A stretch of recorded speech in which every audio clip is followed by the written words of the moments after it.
Hubata qabsoon hidhannoo fi qabsoon siyaasaa ankaraa nagayaan juun nagayni naman ajjeesu nagayni biyya ambaa kana keessa jira. Paartiin feete wal dorgomtee ilmi namaa tokko osoo qeensirraan cabne sagaleedhaan wal dorgomanii wal moohanii aangoo walitti dabarsan sani karaa nagaa jechuun. Ta biyya keenya Afrikaa keessa karaa nagaati miti. Namni du'eeti. Keeniyaa keessatti filmaata ta'e nama 1,000 du'e. Eke maakii qabadhu biliis.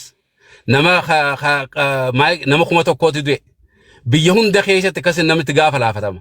Ijipti keessatti filmaata ta'e namaatu tudee liidarrii Brotherhoodidhaa achi du'e. Hin jiru qabsoo karaa nagaa. Qabsoo maaltu jira? Qabsoo siyaasaatii fi qabsoo hidhannooti. Qabsoon siyaasaatii fi Oromoon deemsaa jira. Jalqabarraa qabsoo siyaasaatii fi qabsoo hidhannooti eegale. Qabsoo siyaasaatiin eegaleeti siyaasaadhaan yeroo dadhabamu hidhannootti jijjiirrate. Lachuu wal faana deemsaadhaa ture. Arrallee wal faana deemaa ture, arrallee wal faana deemaa jira. Aabaa Oboon qabsoo hidhannoo fi qabsoo siyaasaadhaan walqixa deemsaadhaa jira. Walqixa deemsaadhaa jira. Yeroo Taanzaaniyaa dhaqu yoo fakkeenya isinii kaasa. Yeroo Taanzaaniyaa dhaqu qabsoo siyaasaatii waliin taa'ee mootummaan qabsoo siyaasatiinis waliin dorgomu. Mootummaan qabsoo siyaasatiinis waliin falmee waan silaa gaafatan san deebisuu yeroo dadhabu kaanii keessaa bahan jechuudha. Keessaa bahe mootummaanis. So kanaaf qabsoo siyaasaatiif qabsoo hidhannoo warri biyya keessa jiru qabsoo hidhannoodhaatti jiran lakki isaan ittiin jiranii qabsoo siyaasaatti jiran. Qabsoo siyaasaa sadani mootummaan isaanillee dadhabeeti mana hidhaatiin isaan adabe. Waajjiraalee jiru hunda cufee hidhaadhaan isaan adabe. Kanaaf qabsoon lachuu waliin deemaa ture, arrallee waliin deemaa, boruus waliin deema. Mootummaanis qabsoo siyaasaatii fi qabsoo hidhannoo, qabsoo diinagdee, qabsoo dippiloomaasii hunda waliin gaggeessa. Amma nuti qabsoo diinagdeedhaa biraan qabnu. Maaliif caarraan akkasiitis hin jiraatu. Amma kan gaggeeffamaadhaa jiru qabsoo siyaasaatii fi qabsoo hidhannooti. Dippiloomaasiin siyaasaa keessa jira. Bifa kanaan gaggeeffamaa horata ni dandahamaa. Dandahamaa jira, godhamaa jira, itti fufaa jechuu kiyya. Fayyaa ta'e. Okay, cimimmoo waliin deemaa qabsoon karaa hidhannootii fi qabsoon karaa siyaasaas wajjin deemuu ni danda'a naan jette. Mee waggaa 7 kana haalaallu. Waggaa 7 kana qabsoo hidhannootti biyya keessa gaggeeffamaa jira. Mootummaanis hammeenya cimaa uummata irra dalagaa jira.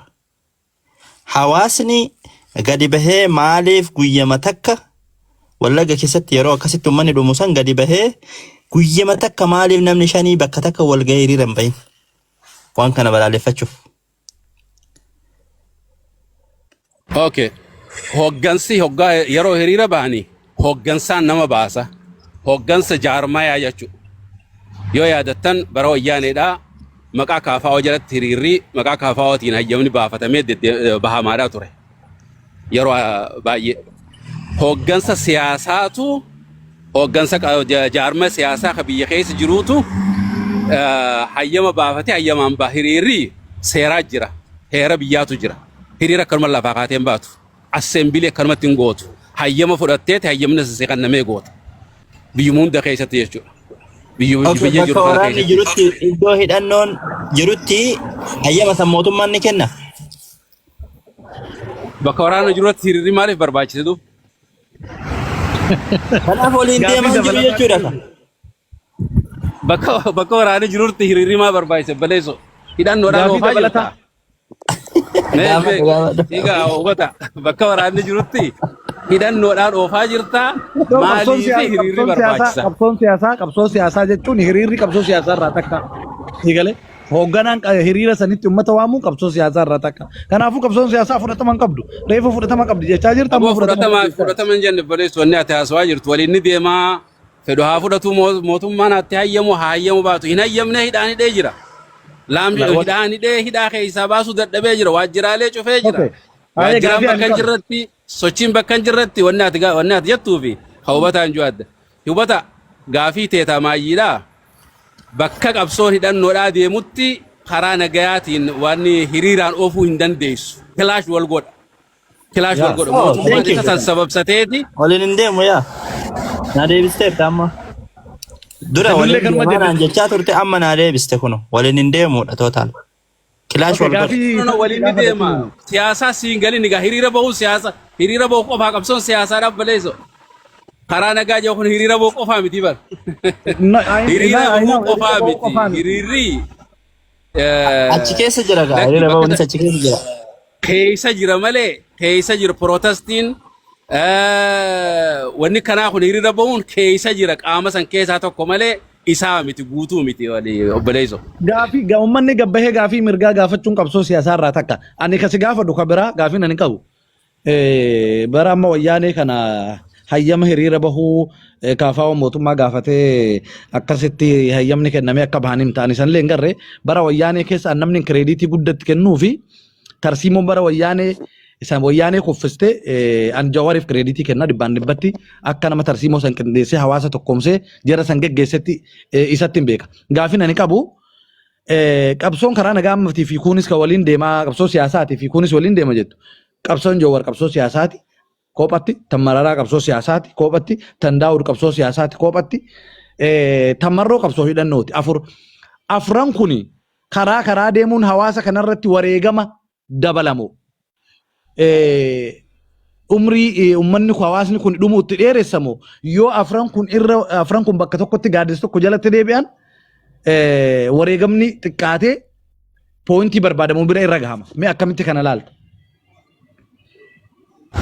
wareegamni xiqqaatuu fi xiqqaatuu dhabuun as kanaan hin madaalamu garuu walitti deebi'anii waliin hojjechuun bilisummaadha shaffisa ni daddafsiisa maybe yeroo bilisummaan san shaffiste wareegamni bifa san hin xiqqaachuun malee adda adda bahuu fi walitti dhufuudhaa miti kana godhu kanaaf walitti dhufuun tokkummaan murteessaa tokkummaan jaarmiyoota Oromoo karaa deemuun kun wareegaman kafalchiifne Oromoo eega obboleessa ogaa gaafate yoo walitti illee dhufanii tokko tahuu walitti baqanii illee tokko tahuu baatanii wal hubannoon jiraachuun hedduu barbaachisaadha akka ammaan tana gamaa gamanaa kaan irra duulu kuni hamilee hawaasa huteeti hawaasni kun hirmaannaan isaa gad xiqqaatee diinnaniif caarraan baname diinnan asuma keessatti Oromoodha taphatan laalii siinjaa laalii waan itti jirtan siinjaa hamileen uummataa ni cabdi tanaafi tokkummaan hedduu barbaachisa jaarmanii hedduu barbaachisaadha yoo jaaramte tokko taata yoo tokko taate humna taata yoo humna taate mohatta kanaaf tokkummaan Oromoodha hedduu barbaachisa. Thank you. So kanu jennellee kanu irratti wal haasawaa turre kallee kanuma qaama kana afran qaama kana warra karaa deemu kasila afaan ummanni Oromoo guutuun ittiin dubbatu harka isaaniitti galee carraa ummata Oromoo kanaaf dubbachuu shufeera qabsoo warra ta'e kana karaa tokkotti dhiibanii fidanii gaaddisa tokko jalatti takkaa'u akkuma yaada tokko qabaatanii wal hubannoon isaan jidduutti uumamu gochuuyyuu qaama kamtu irra dhiibbatee didaa jira qaama kamtu fedhii ummanni kun walitti dhihaachuu qabame warra waliigaltee akkana gaaddisa akkana hin barbaanne jira natti fakkaate. Tifiduun dandeessu warra bosonaatii fi warra dirree warra magaalaa keessa jiru walitti fiduun dandeessu aduu jalatti bakka tana naa qabadudha aduu jalatti walitti fiduun dandeessu ji'a jalatti walitti fiduun ni dandeessa ji'a jalatti amma siigalee dubbiin kiyya kun keessa waa baafadhu kanaafi ittiin dhiisu mootummaatu wanni aabaa'oo biyya keessatti qabee hidha darbee dura hidhame Abdii Raggaasaati yoo yaadatte. Maaliif Abdii Raggaasaa jedhame itti gaafatamaa ajajaa waraana bilisummaa Oromoo waan ta'eef dura hidhame maal janiidhaan miila tokko gaara keessanii miila tokko bosona magaalaa keessaniiti miila lamaan dalaydanii isa juusan wanni kana godhees maali warreen harka kannata warreen PP jala garan akka Toleera Adaba inni Araarsoo Biqilaa Mardaasa wanni kana fakkaatan hundaatu dhaaba kana gurgure baleessoo jala warreen kana hoggaa laalanii atoomsaa faadha waraana leenjifamaadhaa dhooysaadhaan leenjifamaadhaa ture hunda naannoo daaroo labuun leenjifame hunda akka hiikkachuu warri godhan kana warra kana soo dhaaba kana saaxilanii dhaabni kun waraanaa wajjin jira jedhanii Araarsoo Biqilaa yoo yaadatte shiftaadha waraanni keenyaa miti jedhe akkamitti waraana hoogganaa turteen shifta jette baleessoo waraana hoogganaa turteen akkamitti shifta jette ilmaan ati guddifteen akkamitti shifta jette soo isa kanaatu ture. Kanaaf ammaas walitti dhufanii taa'uudhaaf hin danda'an mootummaan ni dhawa isaanuma san dhawa warra gaaraa dhawuu hin danda'u warra magaalaa jiru san dhawa saniifi aduu jalatti hin danda'amu ji'a jalatti meebii ni danda'ama garuu immoo akkas jirraa suni isaanumaaf beeka. Bakki rakkoon jiru achuma ji'a jalatti agooba dukkana jalatti agoobara jalatti walitti dhufuu saniyyuu isaantu ofirraa wal dhiiba hanga isaan wal dhiibanitti ammoo sagaleen uummanni Oromoo ittiin gadi bahee dubbatuu fi tarsiimoo hawaasni kun dhabuudhaan dhumaatii fi kisaaraa wareegaman taane akka mootummaan kun uummata fixuuf wanni karaa banee kana. Kanaafuu carraan jiru bakka tanatti nyaadhamne natti fakkaata. Ayyee galatoomi akka cima maatis galatoomi. Walumaa galatti bakkummaan nurraa dubbataa jirru waanuma tana. Innis maal inni tokkummaa jaarmiyaalee Oromoo kana namni yaada dheeraa kaasee mata duree irraallee maquu ka'ee amma itti qajeeltaniirtan. Kanuma jaarmiyaaleen Oromoo hanga walitti dhageeffatanitti hanga wal jala yaa'anitti faloon tokko Oromoo dhufu hin jiru. Dhumaatiin ajjeechaan buqqaatiin saamichi akkanumatti fufa jechuudha. Kanarraa dubbataa irraa dhugumatti sammuu qulqulluudhaan garaa qulqulluudhaan uummata kanaa yaadna taanaan akka amma waan rabbi uumee gooneetiin asirratti waliin sodaachinu kana dhiisne gara gidduutti dhufuudha uummata kanaaf jedhanii jechuudha. Olaantummaa uummata kanaas beekuullee barbaachisaadha. Yeroo tokko dogongorri mul'atu akka waan jaarmiyaan tokko uummata olitti ilaalama. Yaanni wal waakkataadha. Asitti amanaadha asitti waakkata. Kun ta'uu hin qabu. Yoo si doorsisu yoo si sodaachisu jaarmiyatu uummata hooggana. Yoo ammoo tarsiimoo jaarmiyaa nutti himettu hireen murteeffannaan kan uummata Oromootu ajajaan uummata ta'a. Waan akkanaa kanneen dhiisuu qabna jechuudha. Uummata dhageeffachuu qabna. Kanaaf keessattuu namoonni kun waan tokko hubannoo qabdu jirtu. Waan akkanaa kanneen garuu yoo argu baay'ee galatooma. Hedduu gammada.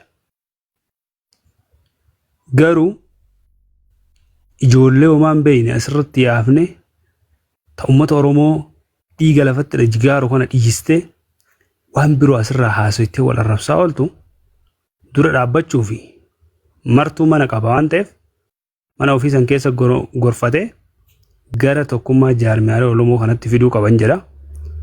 Galatooma Yuusuf itti aanimee jirta taanaan yoo Yuusuf hin jirre namni itti aanuu gadaadha jechuudha. Yuusuf jirta? Nuti irra ka'e. Inni jira. Yaanni sirriidha. Yaanni yoo gara mariitti deebi'amee namni haasa'ee jedhee qaawwala wanti namaa mul'anne namatti mul'ata. Wanti nama jalaa dhokate illee nama ifa. Mana kanaaf haarawaa garuu yaadichi ka'aa jiru ammoo yaada sirriidha. Yaanni yoo ka'eetiin jedhee faayidaa kan qabu faayidaa kan qabne maalirra akka jirruuf maalirra karaatti deemaa jirru akeeka. Jecha wanna amma enno Abbaay Giddibii maal jedheetiin dubbatu waan inni nutti akeeke wayiiti jira. Wanna inni product isaa kennuudhaaf bakka kamii bakka nuti walii galuu dhabnee kanatti mootummaadhaaf kreditii kennini. Akka mootummaan akka barbaadetti harganeeti itti socho'u kreditii kenneef maali sababni wal dhagahuu wal tuffii waliin masakamu tarsimoo garagaraan qabani garuu isumaat karaa qabsoo siyaasaan karaa naanna'amu sun xurree cufamnaan gara qawweetti seenan mul'anni isaa tokkuma. Adeemsi ittiin deemamu gargaraa ta'u malee garuu odoo akkasuu tokko ta'u walii galteen hin jiru. Wal hordofiin wal hubannaan tokkummaan hin jiru. Akka waan biyyaaf falmachaa jiranii. Kun ammoo mootummaadhaaf xurree cimaa bani. Ammas borus hanga paartiin maqaa Oromoo himatu adeemsa karaa ittiin deemu gargars ta'us walibannoon lafa qabataan hanga mul'atutti akka mootummaan argutti hanga ta'utti mootummaadhaaf ammallee karra guddaa banaaf akka barbaade socho'aa jiru. Fedhu mootummoota biyyoota ollaatiin illee wal waraanu kun onnee banateeti. Wamaa wanta biyya keessatti nama miidhu hin jiru jedhee tuffiirraa kan ka'e jechuudha. Malee har'a osoo kana sodaa qabaatee awwalatti ka biyya keessaa xumuree ka'eeti waan biyya alaa kajeela. Kanaaf hamma danda'ame wali harkisuuf yaada ijaarsaa akkuma aanan maali walitti cobsaniitu maani raasan sana yaada walitti xiqqaadhaan walumatti fidaatumaan humna gochaa akkuma lamaan sirraa deema dhawaataan sirraa deema jechuun barbaada asirratti dhabeeraaf jedha. Galatoom Yusuf Faddo Abdul Faddo yaada keetiif tanuma jedhaarra nullee gara tokkummaatti kootaachaa jirra. Gada itti aanaa gadaa TV. Galatooma dura nagaa jedha nageenyaa dursuu maraayyuu yaada gaarii irratti mari'attanii dhugamattuu wanti tokko yoo deemee jedhu lafa bulee ooleeti akkuma biqilee guddatu yookaan dhukkubas yoo ta'ee si qabee suutaan dhiibee sadarkaa biraatti si geessu san amma uummata sadarkaa sanitti geesse fakkaata. Uummanni yaada akkanaa banaa godhee dubbachuu danda'uunu kunuu argitee time is matter argitee namni dhugee machaa'e tokkollee akka barmoota warra alkohol maal jedhutti taayimii malee yeroo masan cooma obaaftee dhadhaa obaaftee irraan baduu jedha. So kanaafi waa martinuu taayimii isaa hordofaa ammallee dhaloota hordofa jechuudha. Dhaloota haarawaa kana. Amma waa'ee amma biyya keessa jiru kana I think Yusuf qajeelchee lafa kaayee jira. Warri biyya keessatti qawwee hidhannee maal jedhu bakka tokko bulchaan jiru akkuma arginu miidhaa uummata irraan ga'uu malee mootummaa irraan miidhaa kana ga'aa jira jedheellee yaadaan jiru. Jalqabuma irraayyuu wanti kun dogoggora ta'uutti amana. Durumaanuu akkuma biyyatti galaniin taa'anii uummanni Oromoo amma tokkummaa isinaa softan kana uummanni Oromoo qabsoon ta'u uummata Oromoo yoo taate. Oromiyaa barbaadu yoo ta'e bakka tokko taa'anii uummata Oromootu kanaa jedhanii gar tokko yooma OPDO ta'anillee yooma ABO ta'anillee wooma fedhanillee haa ta'anii gar tokkotti Oromiyaa kanatu baasaa jedhanii garas dhaquu hin dadhaban. Odoo biyyan galinillee dhaaba kana seenaa ijoolleellee warri maayii irra dhuftaniin beektanii tokko ta'uun hin danda'amu. Waan hin danda'amne. Keessattuu maali rakkoo yoo jettani mee amma dura waan lafa jiru picture haa goonu nuti odoo garan hin qabin garas hin qabin nu amma qawwee yeroo ammaa kana kaasee naannoon irratti hidhatamee uummanni miidhamaa jiru warri ammoo hoogganoota ta'an bakka kana maaliif akkas ta'e it is gonna be unity yoo jedhame Oromoo maraa miire hin fakkaataa hin hojjataa. Uf lamaan jidduutti hoo hin hojjeta jara lamaan jidduutti amma warra amma paartii jedheetiin kunoo ka qawwee qabatus ta'ee ka magaalaa keessa jirus ta'ee ka mootummaa keessa jirullee hin jira kun ka isa qofaa miti ka argitee ala jiruu fi paartiiwwan ala jiru odoon ta'in mootummaa naannoo Oromiyaa keessattu ka jiru ka danqaa ta'ee uummata fixaa jiru tokko keessaa isa jiru. Mee nu dubbii lama ka jedhu maayikii kee cufadhu. Okay galatoo. So kanaafi rakkoo guddaatu jira Oromoo xiinxallaan keessan kaadhaa kun sirriidha anaaf. Kanaan dura I don't agree. Amma garuu you coming to the point. Maaliif? Okay warri kunii warri amma qawwee qabanne jedheetiin deemu kuni lafa bulchaa jiru jira. Uummata argitee Oromoo gar tokkotti miidhamni akka irra hin geennetti yoo qabsaayaa jiraate godhaa jira moo ofii miidhaa irraan ga'aa jira.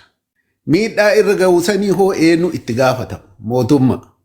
Mootummaan naannoo Oromiyaa mee amma baay'inni gara federaalaa fiiganii wanti federaalaa waan namaa waliin qabdu lafa namaa waliin argitee namuu biyya naannoo qabaa naannoo Oromiyaa irratti waan ta'aa jiruu fi uummata Oromiyaa irratti waan ta'u irraa mari'ataa waa'ee federaalaa irraa mari'ata baay'een.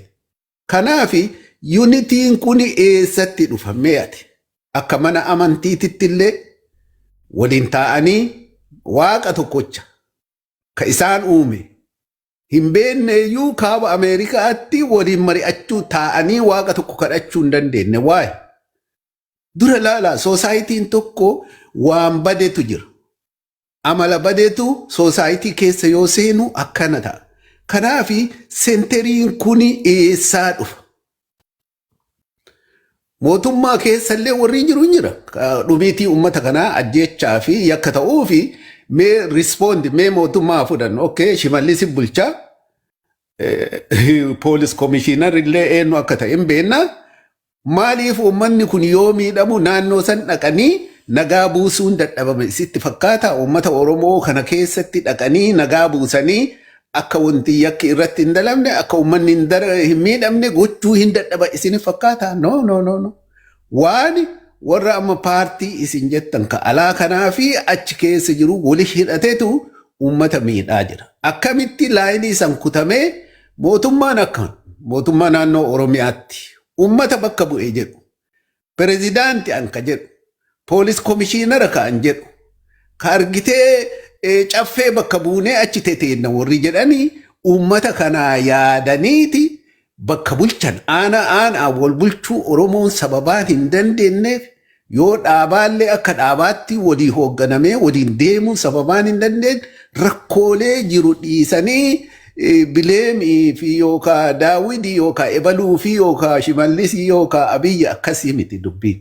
Dubbiin soosaayitii keessatti rakkootu jira. Akka hawaasaatti rakkootu jira. Rakkoo hawaasa keessatti warri siyaasaa diriirfate kanatu uummata miidhaa jira. Amma Joohariitu jijjiirama fuudhee eenyutti kennee maali eessatti achi dhaqe? Uummatuma achi amma kireediitii wal dhorgachuu warra OBDO santu irratti hojjetee akka isaanii ta'utti keessaan hojjetanii ol bayan malee miidiyaaf ala taa'ee an amma gishuun lallabee fi akkasitti uummataa jijjiiree Joohar uummataa jijjiiree that is not the issue.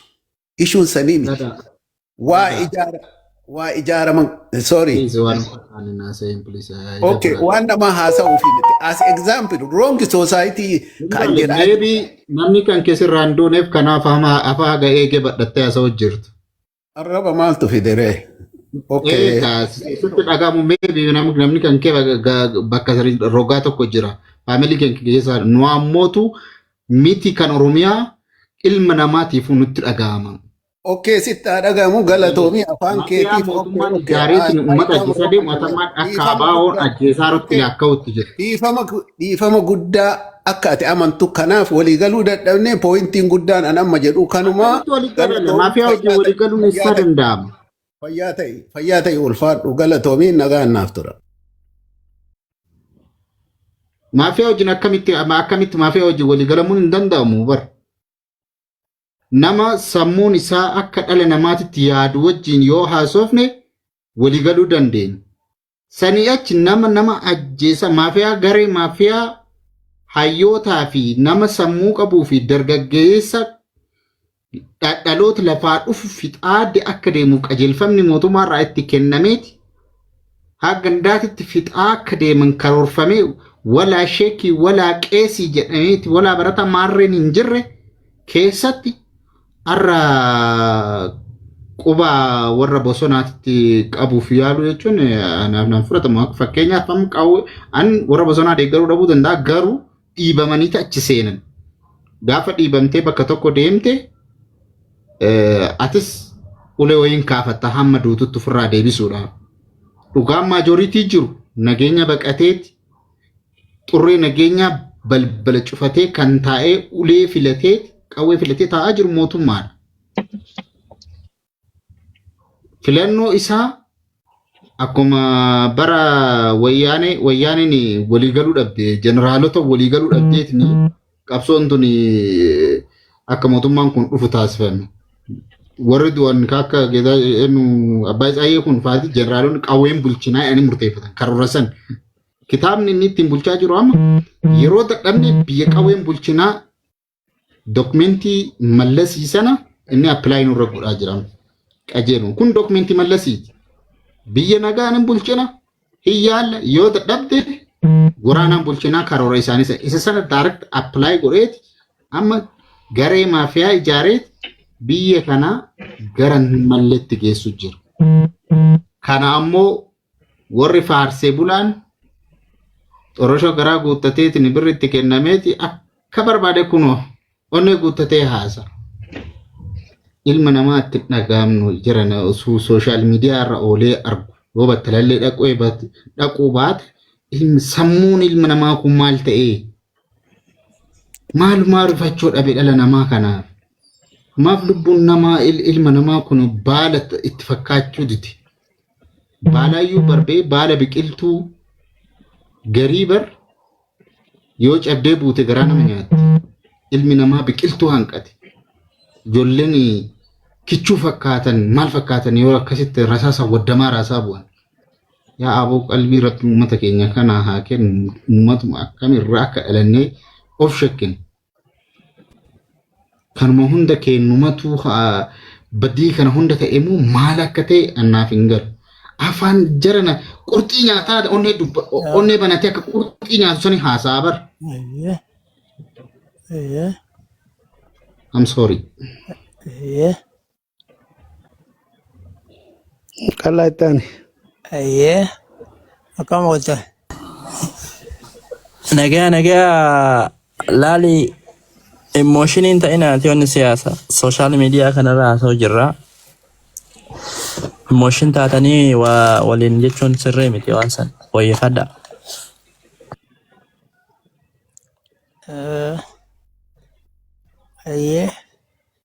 Waate walii galtee dhabaa wal gaafachuu dhabaa oduu wal gaafannu asumirrallee waliin dhabne koonteen tokko ta'an. Siyaasaan Oromoo ta gargar baateef ta'achiifachi ilaalteetti uummata Oromoo miidhaa jira waan jiraati. Yaadu sun ak tokko haa mootummaa tamoo haa ba'u tamoo haa mormitoota isaanii tamoo ak tokko irraa kutanii haa uummata jiddu galeessifachuu qaban. Waan uummati miidhamuu jiruuf jidduu namaatti siyaasaaf jecha. Yaadii yoo sun yoo walitti dhufe tokko ta'ee ititee faayidaa fida. Yoo taa'ee waliin mari'atee gam tokko hin deebiin faayidaan tokko hin jiru. Rakkoon dhuma deemti malee kun duraani.